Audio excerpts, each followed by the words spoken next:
I know. Man. I really do know.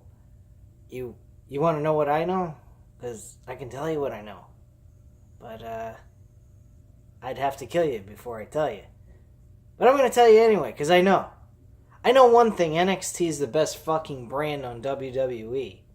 Just like Nikki Cross seems to know who the hell attacked Aleister Black from behind outside of Full Sail University. And I know one thing. Adam Cole, baby, is winning back that North American Championship from Ricochet. No, he didn't win the title tonight, but he didn't eat the pinfall. And this triple threat match was pretty fucking good, and Adam Cole came extremely close to beating Pete Dunne for the championship. So, damn, what a fucking matchup that was for the North American Championship. I have to say that much. Not to mention, I seem to know exactly where they're going to go with Aleister Black's attacker. It's Cassius Ohno. You're probably saying to me, holy shit, why would you come up with that prediction? Why would you say Cassius Ohno is the guy? Well, if you look at some of the information that you're seeing flash before your eyes, giving you somewhat clues, which is what WWE Creative is doing right now, he's attacking all the newcomers. He's very frustrated in his creative direction and where he is in the rankings in NXT, why he hasn't gotten championship matches or even opportunities in one-on-one matchups at all.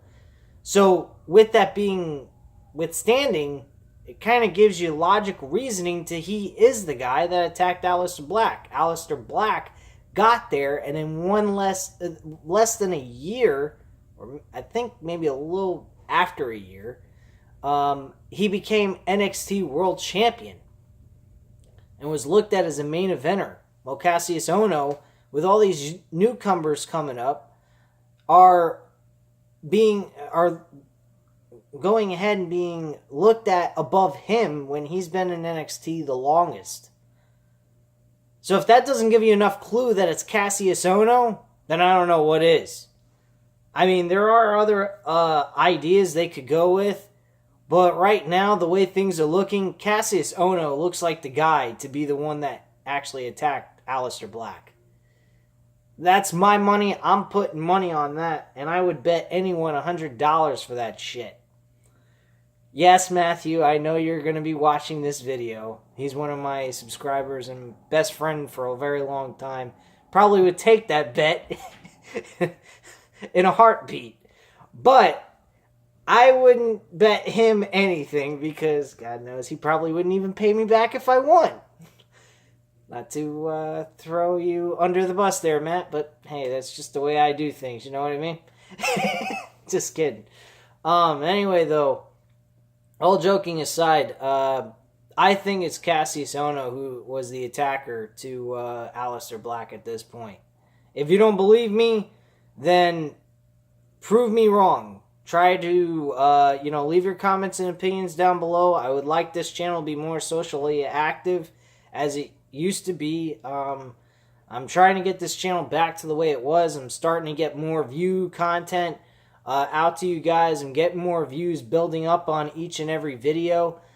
So hopefully this channel gets back on the right foot again like it was 2 years ago. Not much to say or be very thankful about what I got. I mean, I do have 86 subscribers, so I'm very happy with that. But I've been inconsistent with this channel for quite a while now. I'm starting to get things back to the way it used to be when I first started this channel, and I hope that it eventually leads into a better movement forward for this channel and for my subscribers as well as new subscribers as well. But I love professional wrestling, guys. I don't know if you've watched my other videos or whatnot, but if you have, you know firsthand I am a big fan of professional wrestling. And this is one of the big things and hobbies of mine that I love to go over and watch on a day-to-day basis. I live and breathe professional wrestling. Not to sound pathetic or anything, but this is something that I truly love. And watching NXT tonight makes me a fan even more. Watching New Japan Wrestling makes me a fan.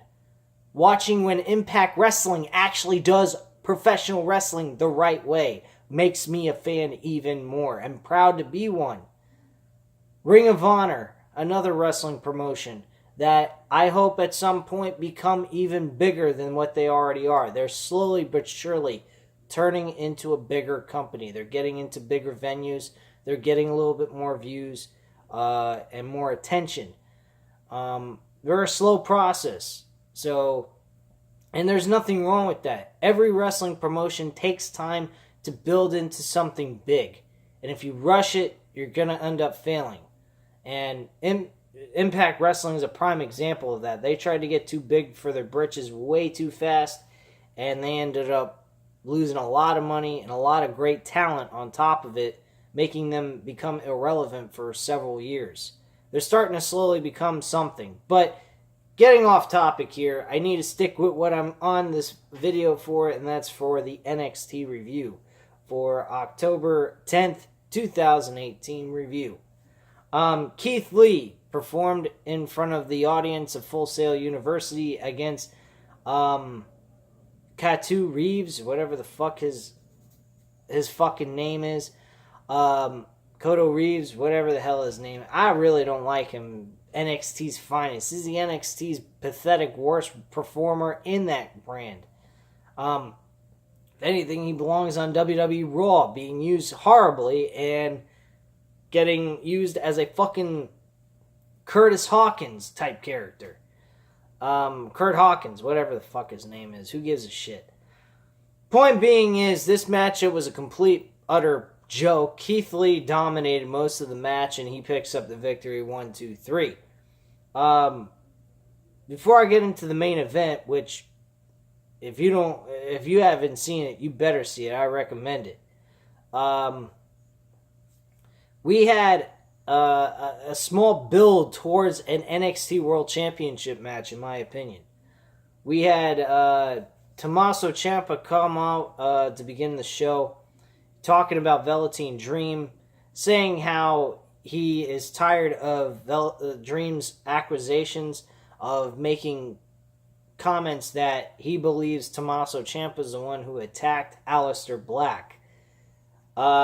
Personally, this was leading to Ciampa just saying, look, man, you don't have to bullshit or beat around the bush. Just admit it. You want to be in the main event. You want me, the world champion, one-on-one in the ring and getting my spotlight. You want to take the spotlight away from me to have the spotlight on the Dream.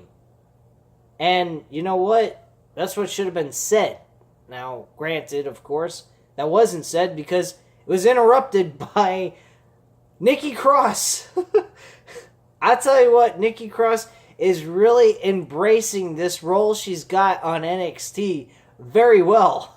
She's walking around with this secret that nobody knows about, accusing everybody, saying, I know what you did, I know what you did, and I know what you did, but yet won't say what the fuck they did. Just confusing everybody on what the fuck is going on here. So, she comes in and she's saying to Velveteen Dream, I know what you did. And she looks at Tommaso Ciampa and looks at him and says, I know what you did. And the fans are cheering. She knows, encouraging her even more. Having fan interactive with a superstar, which is not very common in WWE programming these days. Usually you used to see this in ECW. Sometimes you saw it in WWE back in the day. Especially with the social interaction verbally in the ring when promos went on. That doesn't happen too much as often as it used to. Velveteen Dream and Tommaso Ciampa were just like, whatever. This promo skit is over. See ya. You're crazy. Get the fuck away from me. type of thing. And she wanted to take Tommaso Ciampa's title, it looked like to me. And she was actually acting like the title was talking to her like Ciampa does with the title. Very fucking weird out the world shit. So yeah, that was pretty much the promo on that video. Now, granted, I have to say that was actually pretty good stuff. I did enjoy watching it. I would laugh my ass off when Nikki Cross came out. She is one of the funniest characters on this program. So, that's all I have to say on that subject. Then we had the NXT North American Championship. As already mentioned, this match was fantastic. The match went all over the place. It could have been any one of the three of these guys to win, based on how they made all three of them look in this matchup. I actually thought for a moment, my heart was in Adam Cole winning, but I knew in my brain that Ricochet was going to retain the title and be the one to pin Pete Dunne in the situation, in the matchup, excuse me. But very good action overall. Lion Salt by Pete Dunne on Adam Cole. Super kick by Adam Cole to Ricochet outside the ring. They also attacked each other with very ferocious attacks. Those kicks to the skull. Not super kicks, but the one that Hurricane used to do. So much stuff that happened in this matchup that's very hard to remember off the top of my head. Honestly, I think I should start pulling up something on the internet to see exactly what it tells me step by step what happened in the match and go over some of my opinions during those spots. I might start doing that at some point, but right now I'm just kind of, indulging into what I remember off the top of my head and what happened at the end. So yeah, guys, this matchup definitely had a lot of big moments, a lot of different spots where any three of these guys could have walked out the North American champion. And at the end of the day, Ricochet won, pinning Pete Dunne in the process. So that still leaves the opportunity open for Adam Cole to challenge Ricochet one-on-one, which is why I believed Ricochet was going to pin Pete Dunne instead of Adam Cole. This matchup definitely needs to happen. Adam Cole needs to go up against Ricochet one-on-one at the War Games pay-per-view for during the Survivor Series weekend. That is a definite. The other matchup that needs to happen is Tommaso Ciampa and Velveteen Dream for the World Heavyweight title. That needs to happen. What other match do I believe should happen for War Games, actually? Well, real simple. I think it should be the Undisputed Era. And I hope at some point Bobby Fish gets off the injured list. I think he's probably now I think he should be okay by November to compete. So if that's the case, I would say Undisputed Era with Bobby Fish, Kyle O'Reilly, and Roderick Strong against the War Raiders and a partner of their choosing, and another group of guys that I would put together. I can't think of off the top of my head. But I think Undisputed Era with Bobby Fish, Kyle O'Reilly, and Roderick Strong in this matchup against the War Raiders and another tag team partner against another whole three guys for this matchup would be a very outstanding matchup. I think Undisputed Era again in the War Games event would be an awesome idea. But overall, the show itself was good. Cassius Ohno also did make an appearance, which also gave me the belief that he actually, more than likely, is the guy who actually attacked Aleister Black. he went ahead and he said, "Oh, so William Regal, you don't think I could be possibly somebody that would do something like that?" I mean, like, that seemed a little odd if you think about it. He also had a segment a couple of weeks back where he was asked in questioning, where was his whereabouts, where he was during this whole event that unfolded. And Cassius Ohno seemed a little defensive in the tone of voice and his body language and everything else. So it kind of came across a little to me like he was kind of offended that he would be asked if he did something that horrible. Now, if you went ahead and you didn't do anything wrong, why would you get offended? You're just being asked a question about something that's a serious situation. So, quite frankly, just based on tone, voice, and body language alone, kind of spells to me that he's the guy that did it. That's all there is to it. I mean, if you look back on an event like this that happened very similar to this, was Stone Cold Steve Austin getting hit by a car in 1999, coming back in 2000, and trying to find out who was the perpetrator to doing this kind of act against Stone Cold Steve Austin. Well, the first one that comes to mind is fucking Triple H, because at the time he was the champion. And then you have a surprise guy that was driving the vehicle. That was fucking Rikishi.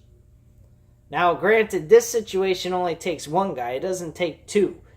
This one actually was with the Stone Cold incident, they could do two guys at one time, which made sense because to make Triple H the guy that drove the vehicle and all that would make it too obvious. So doing that wouldn't have made a whole lot of sense for them to do. He was the guy with the idea. He set the hit guy out. He set the guy to do the hit on him. And of course, that was Rikishi, who later on, actually a week or two later, actually showed up on WWE programming. So that kind of made sense in itself for that to even work out. This situation is the same exact way if you pay very close attention to the details, the body language, tone of voice, and things that are said and actually is going on. If you notice, Cassius Ohno is attacking all the young guys that come through the doors of NXT and knocking them out. So what gives you any idea that he didn't actually do this to Aleister Black while his back was turned and nobody could see who did it? Of course, he would be the perfect fit for the situation. That's just my opinion. Leave your comments and opinions down below. I'll get back to you on that. Hit the subscribe button if you're not already subscribed to the channel, and hit the like button if you like the video. Thanks a lot for watching, and have a great night, guys. Bye.